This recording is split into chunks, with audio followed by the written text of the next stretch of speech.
নমস্কাৰ। কবিতাৰ শিৰোনামা জনমভূমি, কবি নলিনীবালা দেৱী, আবৃত্তি বিতোপন হাজৰিকা। মেলিলো প্ৰথম চকু তোমাৰ কোলাতে আই, জনমৰ ৰাতিম পুৱাত মৰিম আকৌ চকু তোমাৰ কোলাতে শুই, জীৱনৰ শেষ সন্ধিয়াত।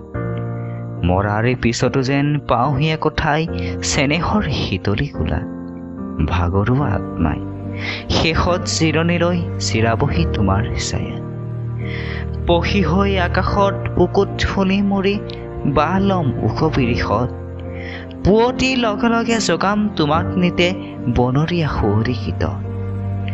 আকাশৰ তৰা হৈ লাগি চাই ৰম, সেউজীয়া শুৱনি জেউতি জোনাকৰ মিল হৈ বিমান পথত ৰৈ উৰে ৰাতিম কৰি মাৰুতি। হিমালয় পৰ্বতৰ শুকুলা টিঙতকৈ ফুলি ৰম মানসী বিলত, মলয়াৰ চুৱৰত পাৰিজাত ৰেণুখানি ধুলাম তোমাৰ চৰণত।